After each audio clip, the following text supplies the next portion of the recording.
The dictator of North Korea, Kim Dzong Ila, had many weaknesses. He drank French cognac, smoked menthol cigarettes, dressed in expensive clothes, and had a weakness for women. Throughout his life, Kim Dzong Ila lived lavishly and deprived himself of nothing. But his greatest passion was cinema. One day, Kim Dzong Ila decided to become a major film producer. To transform North Korea into Hollywood, he spent days and nights at a film studio, spending vast amounts of state funds, and even kidnapping people from other countries. However, the dictator never became a major producer.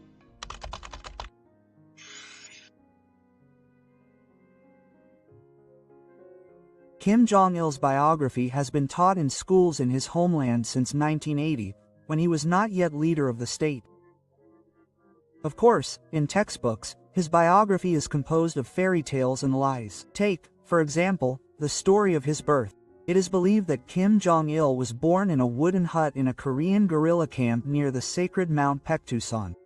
Supposedly, at that moment, the sky lit up with a double rainbow and a bright star. In reality, the future leader of North Korea was born in the Soviet Union near the city of Khabarovsk, where his father had fled from the Japanese occupiers. This was in 1941. The boy was given the Russian name Yuri. In the early 1960s, relations with the Soviet Union finally deteriorated, and the young son of the great leader Kim Il-sung found it inconvenient to bear the Russian name Yuri. His father then ordered his son to change his name to a Korean one. Il-sung considered this and decided to become Kim Dzong Ila. Admittedly, the name was a clever choice. It was constructed from the names of his mother and father, Jong Suk and Il-sung. It was intended to serve as a reminder that Kim Dzong Ila descended from the great leader and mother of the Korean nation. However, at the time, no one expected that Kim Dzong Ila would become the successor of the dynasty of North Korean leaders. North Korean propaganda attributes various superhuman abilities to Kim Dzong Ila. For example, it was believed that the leader could teleport. In 1996, the North Korean band Wang Jason even wrote a song with that title. In neighboring South Korea, the song quickly became a meme. Propaganda also claimed that Kim Dzong Ila could be in several places at once, terrify enemies with his mere sight, fly on clouds, conjure 4,000 sets of military uniforms from thin air. He was also said to be able to write something on a piece of paper and throw it into a river. The paper would then transform into a bridge, allowing guerrillas to cross the swift current. In reality, Kim Dzong Ila, of course, possessed no supernatural abilities. During his childhood and youth, Kim Dzong Ila was a failed son. The younger Kim inherited neither his father's charisma nor leadership skills. Jura showed no interest in politics or his father's activities. He was a terrible student, loved parties, driving, and fashionable clothes. He was short, so he wore strange shoes that resembled hooves. He styled his hair into a fluffy mop, apparently to appear taller. But the young boy's greatest weakness was cinema. In his youth, he holed up in the film distribution center, where the government film library was located. Day and night, he watched films one after another. The young successor knew nothing about the real lives of people outside North Korea. In his youth, he traveled almost nowhere, except for the Soviet Union, where he traveled with his father, and Manchuria during the Korean War. Instead, cinema became his window to the world. He quickly browsed the entire catalog of the film distribution center. Jura began to dream of Western cinema, but Western films were banned in North Korea. They simply weren't available for distribution, and obtaining them legally, whether by purchase or import, was impossible. Then Jura Kim, or rather Kim Dzong Ila, devised an illegal method of acquiring Western cinema. He created a pirate smuggling network, calling his distribution network Raw Materials Operation N100. Top government officials were involved in the operation. They couldn't oppose the leader's son. By order from above, all North Korean embassies around the world were equipped with professional film dubbing and copying equipment. Embassy staff borrowed 35mm copies of the latest films, ostensibly for private ambassadorial screenings, without watching them, as viewing was forbidden. They copied them. This is how they acquired every new film possible. From Hollywood films to Japanese Yakuza epics, from comedies to light erotica. The films were copied, and then the tapes were sent via diplomatic pouch to Pyongyang. There, they were translated and dubbed into Korean by professional actors from the government film studio. The finished, exclusive version was delivered to Kim Jong-un and Loe at the Film Distribution Center or to their residence in Pyongyang. The Pyongyang Film Library grew to include 250 full-time employees, including voice actors, translators, subtitlers, and other specialists.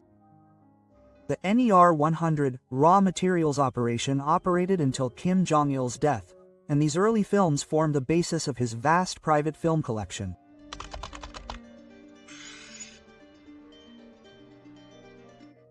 Kim Jong-il's obsession with watching films troubled his father, Kim Il-sung. Ultimately, the leader had no choice but to appoint his son as head of the North Korean film company. Kim Jong-il set to work with exceptional zeal. In his first year under Kim Jong-il's direction as producer, the epic film Sea of Blood was produced. Propaganda immediately hailed it as an immortal classic. The film was based on an operetta supposedly written by Kim Il-sung during the guerrilla war. It tells the story of a Manchurian family in the 1930s facing the Japanese occupiers. Sea of Blood already possesses all the elements that would define Kim Jong-il's creative style in all his films: the struggle for communist victory, a foreign villain, and a blend of violence and sentimentality. Subtitles were omitted in North Korean films, creating the illusion that the film was entirely the result of a collaborative effort. In reality, Kim Jong-il directed the process.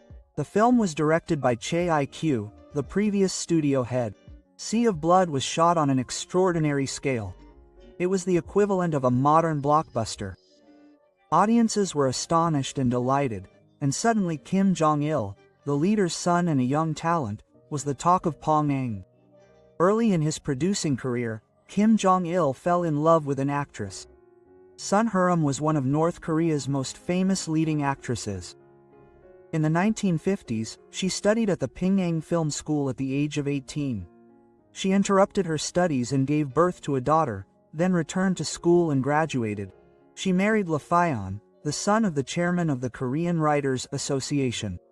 This marriage was not a happy one. She was 5 years older than Kim Jong-il, and the first time he saw her, he was lost. Regularly visiting the film set, he always chose a time to meet her. Hyram didn't immediately reciprocate the leader's son's affection, but she was moved by their stories of a motherless childhood. She shared Kim Jong-il and Law's passion for art, and, unlike her husband, he was charming and caring. Hyram finished filming, gave up her acting career, left her husband and child, and moved to Kim Jong-il.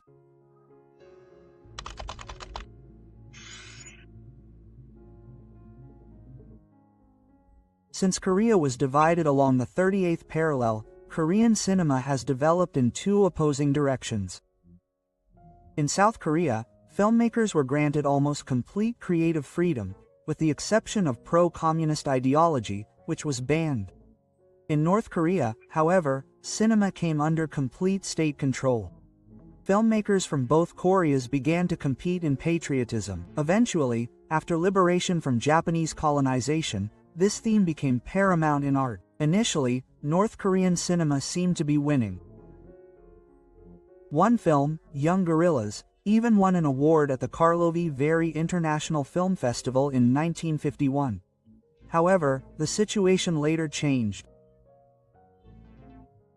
President Ringman of the Young Republic of Korea not only lowered taxes on film production but also encouraged high-quality films with cash prizes.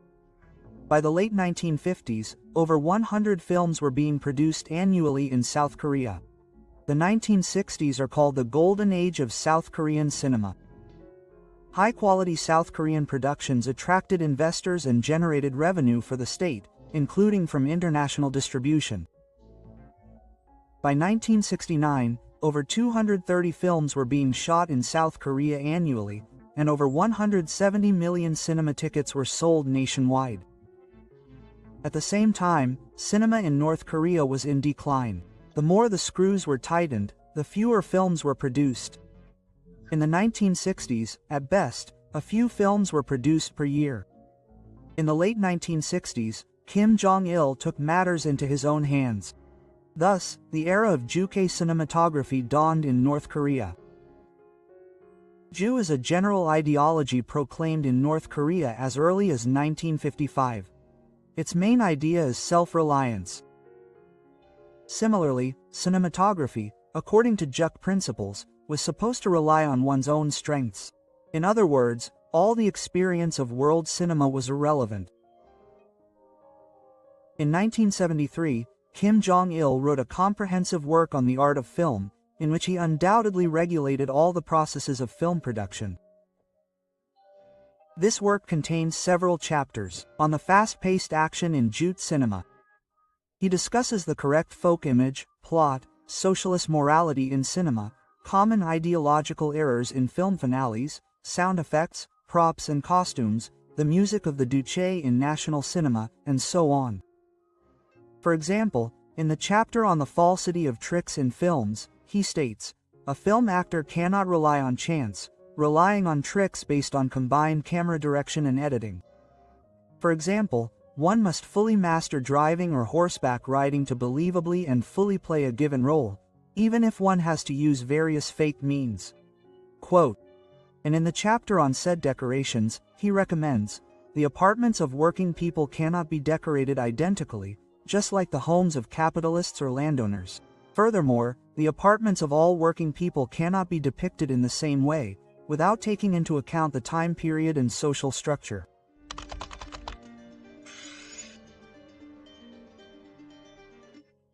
Propaganda assured citizens that the North Korean film industry was the most developed in the world and that Kim Dzong Ila was a blazing torch illuminating his unknown creative path.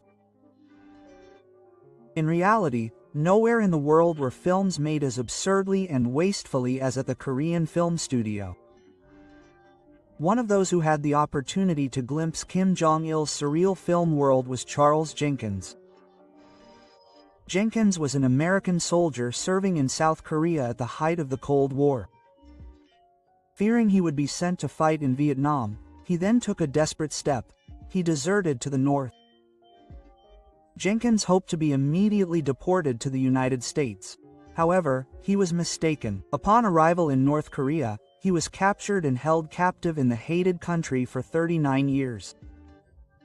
Jenkins later wrote the book, Communist Against His Will, detailing his life in North Korea. Like other foreign prisoners, attempts were made to assign Jenkins to useful work. Among other things, they were tasked with transcribing mysterious recordings in English verbatim, and then an employee in Pyongyang translated the transcriptions into Korean. The recordings were deliberately fragmented and mixed up so the POWs couldn't understand the source they were translating. However, one day, Jenkins overheard dialogue from a Disney film and realized he was working in a group that subtitled foreign films. Jenkins transcribed several dozen films. He recognized some, but others remained a mystery to him. He was likely a participant in the same raw materials operation, NER 100. In the late 1970s, Jenkins and other defectors were once again involved in Kim Dzong Il's film production. This time, North Korea lacked actors of European appearance. Typically, Western characters were played by North Korean actors in heavy makeup and wigs, speaking Korean with an unnatural, supposedly American accent. Jenkins and his fellow misfortunes were coerced into working on the film, forced to play villains. One day, the curator who lived with Jenkins announced that he had been selected for a role in the epic multi-part saga, Unsung Heroes. Jenkins was to play the villain Dr. Kelton, an American capitalist and militarist who dreams of prolonging the war so the American army could profit from it. Jenkins was shaved bald and heavily makeup covered. He performed the role and then returned to his apartment. Because American names were prohibited in the credits of North Korean films, Jenkins was given the stage name Min Hanshin. Over the years of living in North Korea, Jenkins played many roles, all villains, of course. Jenkins also explained the North Korean film industry. Jenkins had no clue about cinema, but even he knew that North Korean cinema was a complete joke. They didn't use their heads when planning the shoot. For example, scenes were often shot chronologically according to the script, not to optimize costs. If the script called for a scene in Klaus's office, then a scene in my office, then back to Klaus's. They were shot this way. They would dismantle the sets in Klaus's office, then reassemble them after shooting my scene, instead of shooting both scenes in his office immediately and then moving on to mine. Frankly, even the North Koreans couldn't be that stupid. They probably shot this way in part because the script was often written during filming and only completed on the day of shooting. Popular actors often disappeared from the screen. They were accused of various things, and to prevent the audience from seeing them, their scenes were cut. Naturally, the film plots lost all coherence. Filmmaking was hampered by stupid propaganda rules invented by Kim Dzong Ila. For example, South Korea and Japan were always depicted in the rain, preferably at night. In North Korea, of course, the sun shone year-round. American characters couldn't look normal. They had to have some physical defect, such as a limp, a funny hairstyle, or something similar. The positive characters, however, were athletic and rosy-cheeked young boys and girls. All the films were shot at a Korean film studio equipped with one typical South Korean street, one typical colonial-era street, and one typical street of a Japanese city. Therefore, absolutely all scenes set abroad or in a specific historical period, whether in Seoul in 1975 or in a South Korean village in 1949, seemed to take place on the same street of the same city. In all the films, regardless of genre, there was flat lighting, no focus shifts, formulaic plot twists, and fixed shots to convey specific emotions.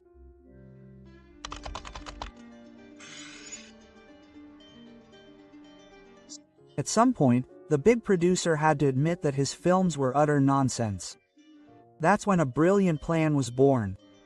He had to kidnap the most talented people in the world of cinema from South Korea and force them to work for himself.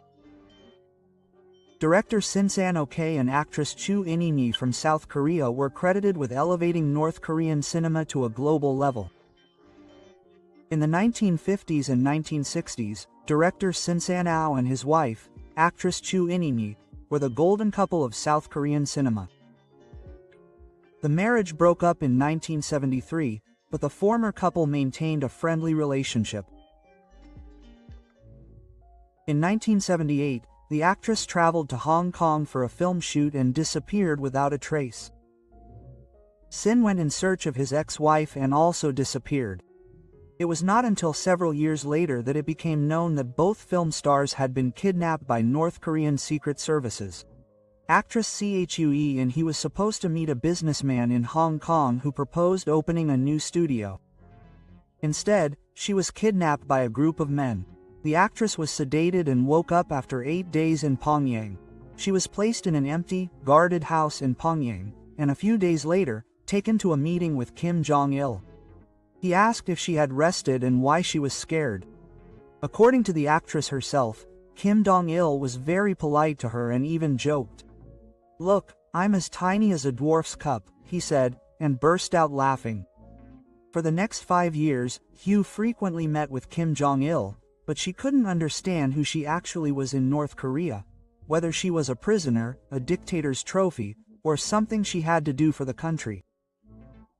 Chu's worst experience, as she later admitted, was being forced to study multi-volume works on Juche and write annual congratulations to the great leader. Repeating her wishes was forbidden. Director San-ok was less successful.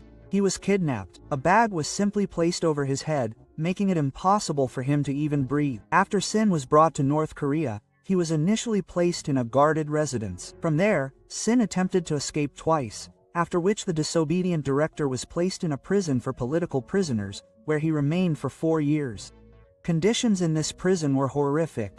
He lived on a constant diet of food, salt, and rice and was subjected to party ideological brainwashing. For the first 2 hours after waking up, he was required to stand with his arms raised. For practically the entire remaining time, he was required to sit in the lotus position in silence. The director tried to starve himself to death, but was force-fed. A guard secretly confessed to Sinwa, whose life is being monitored by the authorities. After 2 years, San began submitting requests for clemency. A year later, he was assigned a parole officer and given books about Yucca. On the eve of Kim Il-sung's birthday, the director received special paper for writing congratulations. 5 years after Kim Il-sung's kidnapping, Kim Jong-il realized it was time to put his grand plan into action. North Korean cinema was destined to gain worldwide recognition. Sin and Hugh finally met. In 1983, both Sin and Hugh were released from custody and brought to meet Kim Il-sung.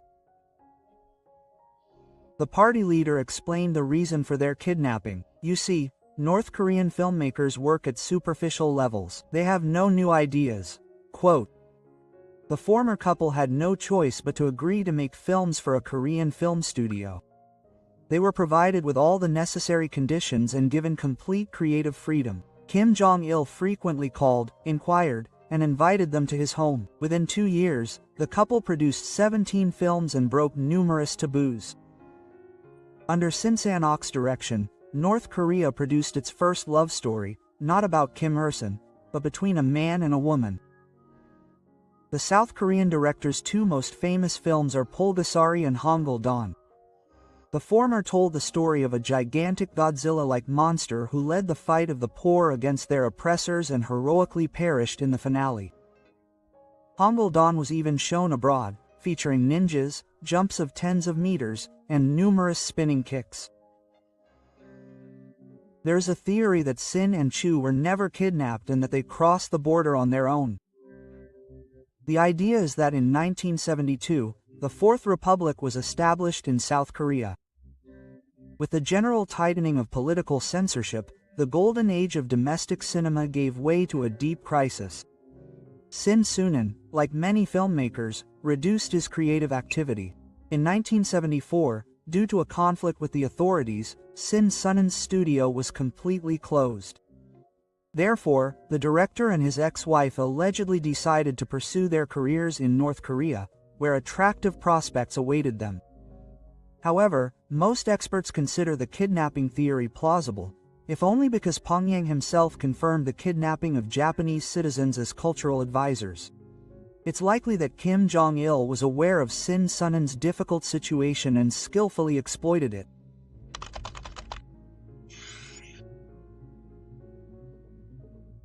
Regardless of Kim, Jong-il was pleased with the films Sin and Chu made. The pair even began to be sent abroad to international festivals.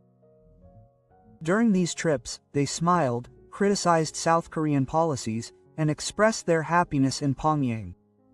However, they were always accompanied by dozens of intelligence officers. Sin and Hugh were constantly thinking about their escape. In 1985, secretly made tape recordings of conversations with Kim Jong-il were successfully passed to the United States through a film critic. A sensation erupted within the Central Intelligence Agency. Outside North Korea, no one even knew the sound of the future leader's voice. On March 13, 1986, in Vienna, where a distributor of North Korean films was located, Sin and Hugh managed to escape surveillance and reach the American embassy. Sin did not want to return to South Korea. Too many people there believed he had defected to Korea. He directed and produced several Hollywood films, including a remake of Pulgasari. After his return, Sin and Hugh remarried. In the late 1990s, the couple returned to South Korea. Sin San-ok's health had been severely damaged by his years in prison, and he became very ill in the final years of his life. He died in April 2006, his wife in April 2018. Apparently, Kim Jong-il felt insulted. Of the 17 films the couple had made up to that point, only 7 had been released. In the following 10 films, the traitors' names were never mentioned. There was no one left to lead North Korean cinema to global success. To what extent had Kim Dzong Il reached despair? This is evident in the fact that in the late 1990s, he decided to show his countrymen the Titanic. 4 years after the premiere of the American film, Kim Dzong Il decided to produce his own version of the Titanic. The film, titled Protest of the Soul, was based on true historical events and told the story of a shipwreck that occurred in Korean history. However, despite a massive budget and a cast of 10,000 extras, it was not a masterpiece. The rise of North Korean cinema ended before it had even begun.